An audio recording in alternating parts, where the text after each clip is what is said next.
থুয়ে গেলাম পাঁচ রশি ফাঁকে টাকা পুষতেও পারিনি যে হুনিতে বাড়ি ভেঙে গেছে। অসুস্থ হয়ে পড়ে তাদেরকে গাড়িতে নেওয়ার মতো আমাদের এখানে কোনো রাস্তা সৃষ্টি হয় নাই। কত ভিতরে আসলো বাড়ি ঘর ভেঙে পুড়িয়ে নেবে আমরা জন্মান আমার কিন্তু 50-এর উপর বয়স। ওখান থেকে বাড়ি চরে থেকে এই পারে কিছু আছে তাও কাছাকাছি এই যে আর 4 ভাই উপর চলে গেছে। প্রত্যেক দিন সকাল শুরু হয় তাদের দুশ্চিন্তা নিয়ে, আজকে যেখানে আছে কালকে সেখানে থাকতে পারবে কিনা।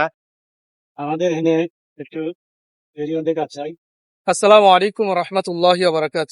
আজকে আমরা নদীর পাড়ের মানুষের কষ্টগুলো জানবো এবং তাদের কষ্টগুলো আপনাদের কাছে তুলে ধরার চেষ্টা করব।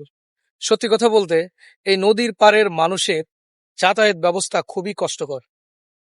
এখানে নেই কোনো রাস্তা, একটা গাড়ি এসে মানুষকে নিয়ে যাবে বা তারা গাড়ি পথে যাতায়াত করবে এরকম কোনো ব্যবস্থা এখানে নেই। যতগুলো রাস্তা আমি জানি এই চরসলিমাবাদ, তারপরে রেহাই পুকুরের এই চৌহালির এই রাস্তার সংযোগ আমাদের এই দিক থেকে চরসলিমাবাদ ভূতের মোড়ের এই দিক থেকে বা নদীর পাড় থেকে 3টা রাস্তা আছে এদিকে যাওয়ার জন্য আর কি। আমি যতটুকু জানি প্রত্যেকটা রাস্তায় একদম খুবই খারাপ অবস্থা, বাজে অবস্থা। এখানে চলাচল করার কোনো ব্যবস্থাই নেই, একমাত্র মোটর সাইকেল যাতায়াত করতে পারে। এরপর কিছু দূর গেলে পার হইলে হয়তো বা ওই দিক দিয়ে অটো নিয়ে যাওয়া যায়, কিন্তু ভূতের মোড় থেকে বা সলিমাবাদ থেকে অটো নিয়ে যাবে এরকম পরিস্থিতি এই 3 রাস্তার কোনো রাস্তাই নেই।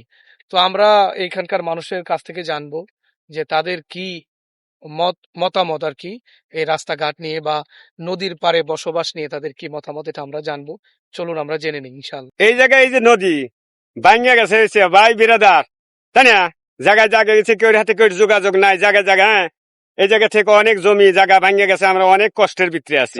হ্যাঁ, চাষাবাদ করতে মান তো নদী এলাকায় চলে গেছে। হ্যাঁ, আগের থেকে যদি 10 বছর আগে বানিয়ে দিত তাহলে জমি গুনা থাকতো, রাস্তাঘাট হওয়া যাইতো, সুখ সুবিধা থাকতো।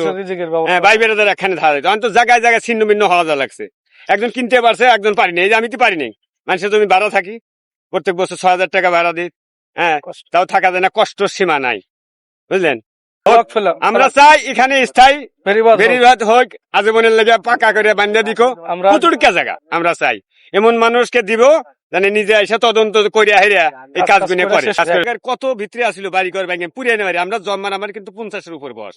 ওখান থেকে বাড়ি চরে থেকে এই পারে কিছু আছে তাও কাছাকাছি এই যে আর 4 ভাই উপর চলে গেছে। কি বলবো, আমার যখন বাড়ি ভেঙে গেল তখন আমি ঢাকার থেকে চলে এলাম, দেখি আমার বাড়ি ঘর সব ভাঙা ছিল।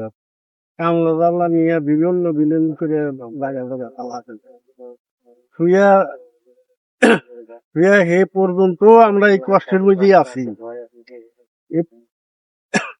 এ পর্যন্ত আমরা কষ্টের মধ্যে আছি। এমন নাই এক জায়গা কিনবার গেলি টাকা নাই, আমার পয়সা নাই। এক জায়গা কিনবার গেলি পারি আমার 5 লাখ লাগতেছে, 10 লাখ লাগতেছে। আমি তো ওই টাকাটা তো জুড়াইও পারতেছি। জুতি এই বেরিবান্ডা জুতি দেয় তাতেও মনে করে যে আমরা একটু আরাম পেলাম না। মানে এত কষ্ট আর করা লাগলো না, খুব কষ্ট করছি, কষ্টর সীমা নাই। এখনো আমরা খুব কষ্ট করতেছি, মানে হইরে হাইবার পারি নাই। এমন পর্যায়ে এসে গেছিলাম যে থুয়ে গেলাম পাঁচ রশি ফাঁকে আইসে ঢাকা চাইসে ঢাকা পুষতেও পারিনি যে হুনিতে বাড়ি ভেঙে গেছে। আমাদের এখানে একটু বেরিবান্ধের কাজ চাই, আল্লাহ জানি আমার যিনি বেরিবান্ধের কাজটা দেয়। তারা লড়াইয়ের সাথে বেঁচে থাকে এখানে। এখানে শুধু লড়াই করেই বেঁচে না, তারা প্রত্যেক দিন সকাল শুরু হয় তাদের দুশ্চিন্তা নিয়ে, তারা কিভাবে তারা এখানে বসবাস করবে, তারা আজকে যেখানে আছে কালকে সেখানে থাকতে পারবে কিনা সেই বিষয় তাদের জানা নাই। যখন তখন আমাদের নদীর পাড়ে মানুষের প্রথমত কষ্টটা হচ্ছে রাস্তা। যদি আমাদের এখানে কোনো মানুষ অসুস্থ হয়ে পড়ে তাদেরকে গাড়িতে নেওয়ার মতো আমাদের এখানে কোনো রাস্তা সৃষ্টি হয় নাই, তাই আমরা অনেক কষ্ট করে ভ্যান অথবা ঘোড়া গাড়ি নিয়ে আমাদের যে রোগী হয় তাদেরকে আমরা হাসপাতালে নেওয়ার চেষ্টা করি।